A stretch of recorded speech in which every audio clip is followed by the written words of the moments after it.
जो कबीर दास हैं उन्हें लोग भगवान बनाकर पूछते हैं, वो भगवान है क्या? जो कबीर दास हैं उन्हें लोग भगवान बनाकर पूछते हैं, वो भगवान है क्या? देखो जी, आज तक तो सुनते आए थे कि ब्रह्मा विष्णु और महेश इनकी भक्ति करने से हमें मोक्ष मिलेगा, लेकिन अब कबीर जी की भक्ति करने से मोक्ष मिलेगा कैसे? क्या कबीर ही भगवान है? क्या कबीर ही पूर्ण परमात्मा है?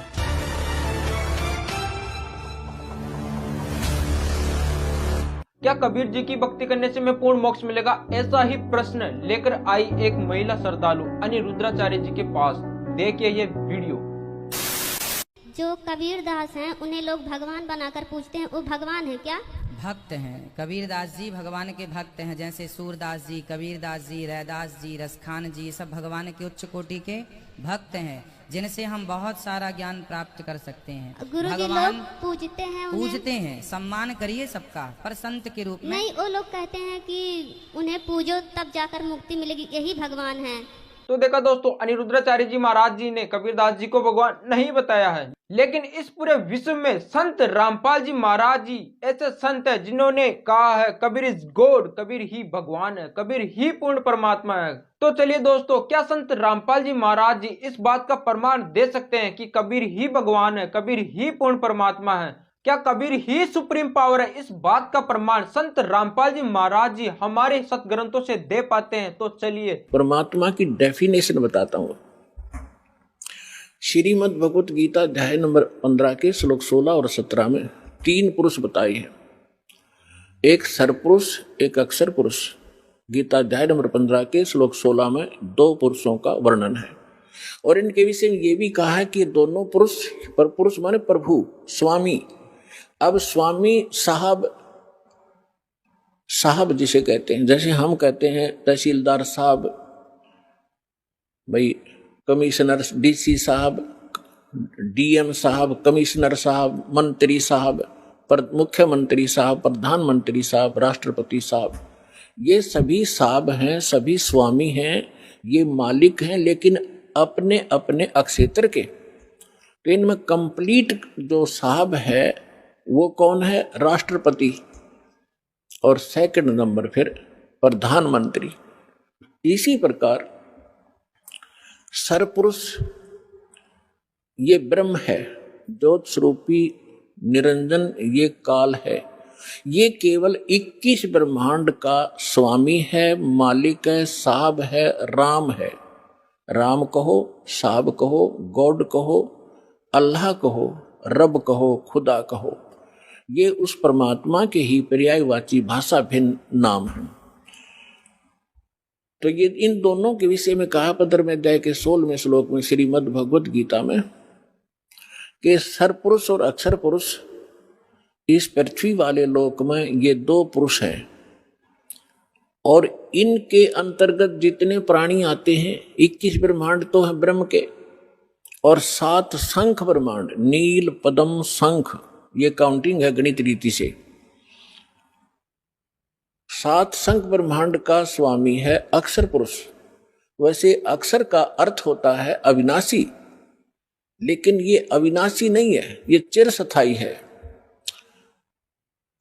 और इसलिए इसको भी अविनाशी कहा गया है। ये वास्तव में अविनाशी नहीं है, क्योंकि इससे अगले मंत्र में, 17वें मंत्र में गीता जी में वो स्पष्ट हो जाता है। इसमें क्या बताया कि सरपुरुष और अक्षर पुरुष तथा इनके अंतर्गत जितने प्राणी शरीरधारी हैं, ये सभी नाशवान हैं, इंक्लूडिंग सरपुरुष और अक्षर पुरुष। फिर बताया है, लेकिन जीवात्मा किसी की नहीं मरती। फिर 17वें श्लोक में गीता अध्याय नंबर 15 के श्लोक 17 में कहा है कि उत्तम पुरुष है तू अन्य, उत्तम पुरुष है तू अन्य। उत्तम माने श्रेष्ठ, पुरुष माने परमात्मा। वो श्रेष्ठ परमात्मा तो इन ऊपर वालों से कोई भिन्न है, और परमात्मा इति उदाहरते, जिसको परमात्मा कहा जाता है, जिसको परमात्मा कहा जाता है उस परमात्मा, वैसे परमात्मा शब्द श्रेष्ठ आत्मा को कहते हैं। तो परमात्मा वो है जो केवल सुख देता है, दुख नहीं देता। ईश्वर ही स्वयं आकर के ज्ञान देते हैं, चारों वेद गवाही देते हैं, और जिन महापुरुषों को, पुण्यात्माओं को परमात्मा आकर मिले यहाँ पृथ्वी पर, उन महापुरुषों की अमरवाणी, उनका अनुभव आज हमें वो गवाही दे रहा है, साक्षी देता है कि वो परमात्मा ऐसी लीला करता है।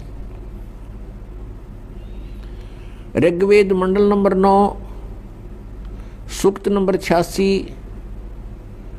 मंत्र 26-27 में, ऋग्वेद मंडल नंबर 9 सूक्त 82 मंत्र 1, 2, 3 में, ऋग्वेद मंडल नंबर 9 सूक्त 96 के मंत्र 16 से 20 में, ऋग्वेद मंडल नंबर 9 सूक्त 20 के मंत्र 1 में, ऋग्वेद मंडल नंबर 9 सूक्त 1 के मंत्र 8 और 9 में, और भी अनेकों स्थानों पर ऋग्वेद मंडल नंबर 9 सूक्त 94 के मंत्र 1 में, इन सब में मिलाकर के इसका निष्कर्ष ये बनता है कि वो पूर्ण परमात्मा, परमेश्वर, अमर पुरुष, सत्य पुरुष कबीर देव है। वो कबीर साहब है और वो सतलोक से गति करके आता है अपने निज स्थान से जहाँ वो रहते हैं, और यहाँ पृथ्वी पर आकर के पुण्यात्माओं को मिलते हैं, उनको ज्ञान से परिपूर्ण करते हैं। उस परमेश्वर का नाम कबीर देव है।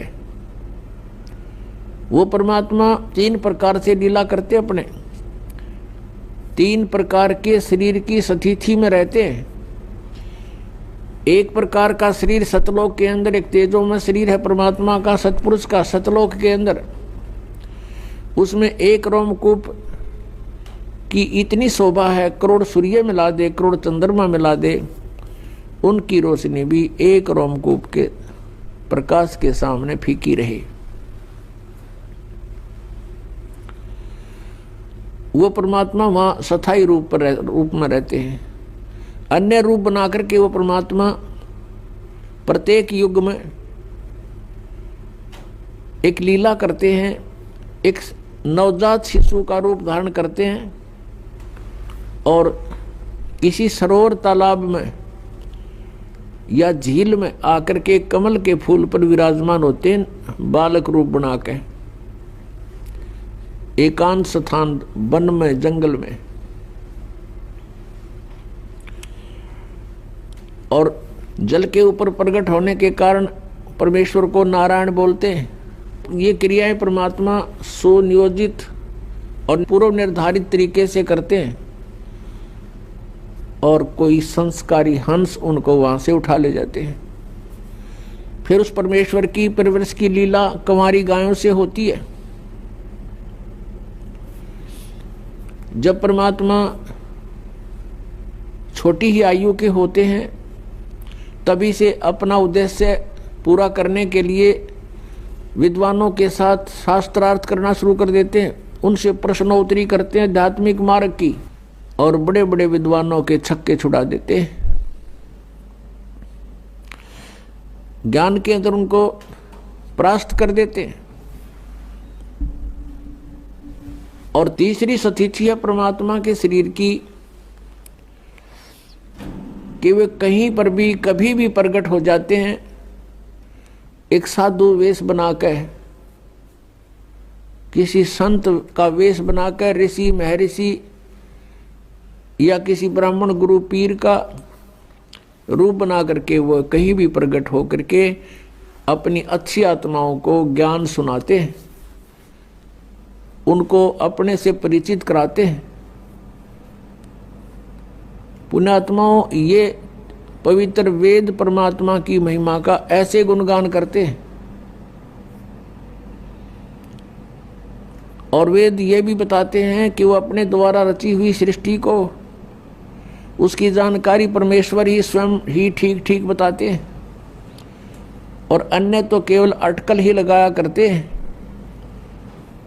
तो ये सभी गुण जिसके अंदर हैं, वेद कहते हैं वो परम अक्षर ब्रह्म है, वो पूर्ण परमात्मा है, और वो पूर्ण परमात्मा ही अपने द्वारा रची हुई सृष्टि को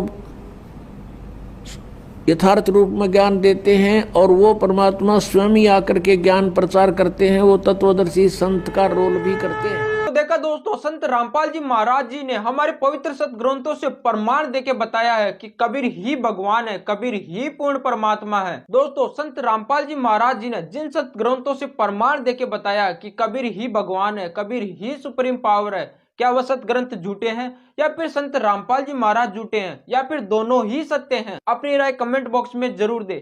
धन्यवाद।